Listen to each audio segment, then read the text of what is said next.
எதற்காக வாழ்கிறோம்? எதை நோக்கி செல்கிறோம்?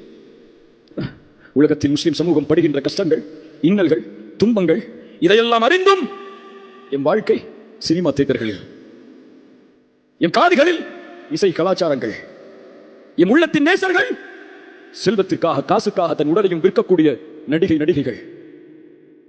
இதுவா வாழ்க்கை?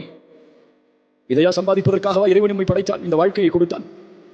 சமூகம் வீழ்கிறது, அழுகிறது, சிரமப்படுகிறது. ஆனால் எம்மால் முடியும். ஃபேஸ்புக்ல ஸ்டேட்டஸ் போட, அவ்வளவுதான். உலக நாடுகளில் முஸ்லிம் குழந்தைகள் அழுகிறார்களா? 2 நாள் ஸ்டேட்டஸ் போட முடியும், 3 நாள் ஸ்டேட்டஸ் போட முடியும். மியான்மர் 3 நாள் பேசுவோம், சிரியா 3 நாள் பேசுவோம், பலஸ்தீன் 3 நாள் பேசுவோம், 4வது நாள் ஃபர்ஸ்ட் ஷோக்கு டிக்கெட் எடுத்து நிற்போம். உலகத்தில் முஸ்லிம் சமூகம் வீழ்கிறது. டப்மாஷ் ஹலாலா ஹலாலான் பேசி ஹராமான் பேசிட்டு இருக்கோம்.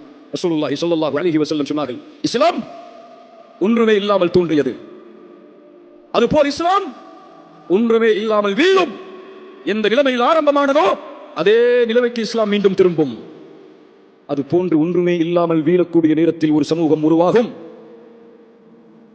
இழந்த கண்ணியத்தையும் இழந்த வெற்றியையும் மதிப்பையும் பெற்றுத் தருவதற்காக அந்த சமூகம் வீறு கொண்டு ஏழும். விழுந்த கண்ணியத்தை உயர்த்தும் வரை தம் வாழ்வில் கண்களை மூடாது அந்த சமூகம்.